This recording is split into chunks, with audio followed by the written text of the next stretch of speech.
Le thème, c'est Femmes d'exception, oser, innover, inspirer. Lequel de ces mots te ressemble le plus? Je peux en utiliser d'autres, mais Oui, bien sûr, bien sûr. Non, je pense que ce qui m'a beaucoup aidé, en fait, aussi dans ma vie, c'est la curiosité. Pour vous, en tant que femme sportive, écrivaine, qu'est-ce que la résilience sert? Et qu'est-ce qu'elle n'est pas, au fait, qu'on essaye de pailleter aux yeux de nous, les jeunes? Moi, je vous avoue que la résilience est un terme qui me sort par le nez. Pourquoi elle me sort par le nez? Parce que, en fait, si je dois être résiliente, oui. C'est parce que la société m'oblige à l'être. Et que si nous vivions en fait, dans une société égalitaire, je n'aurais pas en fait, à me bagarrer pour tout. Vous n'avez pas à vous excuser d'exister. La colère, c'est une pulsion de vie. Ça, c'est une affirmation très forte, surtout pour une femme noire issue d'un milieu populaire, parce que nous, on nous apprend très vite que nous sommes agressives, que notre colère est illégitime. Non, mais même. Oui, oui, comme...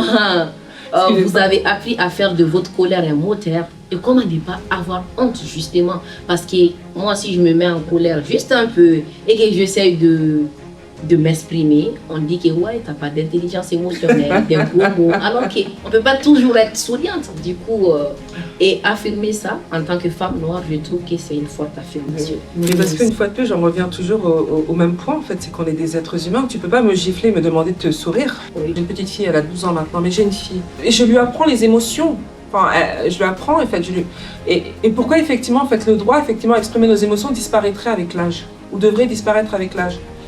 Non, en fait, la colère en fait, est une émotion légitime.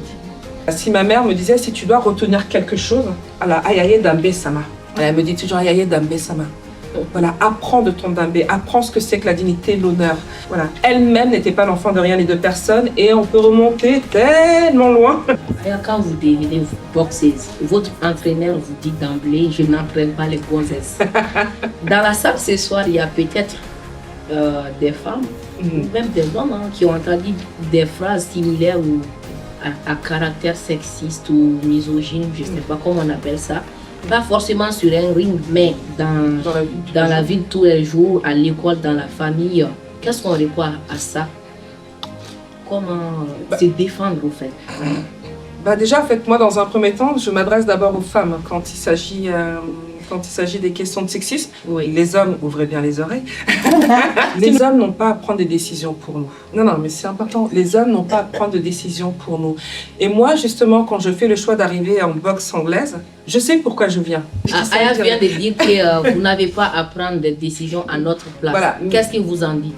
Parce que vous avez trop, surtout en tant qu'Africain, même les hommes algériens, musulmans, africains, maliens, en général. Mais tu sais quoi, même français, en fait, le sexisme, c'est propre à la France, c'est pas. Bon, même France. Non, parce que c'est vrai qu'on a toujours tendance, effectivement, à balayer ça en disant que c'est là-bas. Non, excuse-moi. C'est ici, en France. Jeannot était français, etc.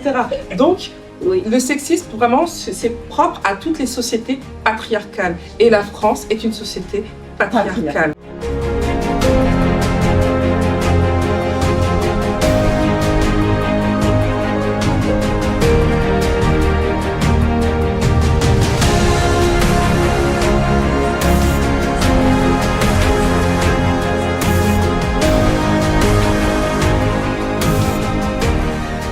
Bonjour, je suis Fatoumata Balakanté. C'est ma première fois de participer à Dynamic Talk. J'avoue vraiment que j'ai passé un bon moment. Et puis, j'ai aussi fait de connaissance d'une grande dame. Sissoko. Donc là, je peux dire que voilà, j'ai beaucoup appris sur son parcours, l'expérience et actuellement là. Donc je crois que faut qu'on s'engage. Donc il faut pas qu'on s'arrête. On doit continuer, voilà, d'avancer, de percer jusqu'à ce qu'on soit fiers de nous. Voilà, c'est ce que j'ai appris et je veux que voilà, ces genres de conférences ça continue pour toujours, voilà, parce que ça nous permet vraiment d'être vrais et d'être nous-mêmes. Merci. Merci à tous ceux qui ont participé à cette deuxième édition de Dynamic Talk. Comme vous savez, c'est le mois de mars, le mois dédié à la Journée internationale des droits des femmes. Et pour cette occasion, nous avons eu l'opportunité d'être avec une invitée de marque et de taille, Aya Sissoko. qui nous a fait l'honneur d'être présente et de partager son parcours et ses expériences, ce qui était très enrichissant pour le public. Bien sûr, l'ambition de Dynamic Talk est d'inviter des personnalités, des gens qui ont un parcours pour qu'ils puissent inspirer, aussi pousser à l'action, que ce soit des jeunes professionnels ou tout simplement tous ceux qui veulent apprendre. Je suis très heureuse de partager cet espace avec des femmes qui ne se contentent pas seulement d'exister, mais qui réécrivent les règles du possible, des femmes dont leurs histoires ne sont pas seulement des histoires de performance, mais ce sont des récits de résilience, de dépassement de soi et surtout de refus des limites imposées.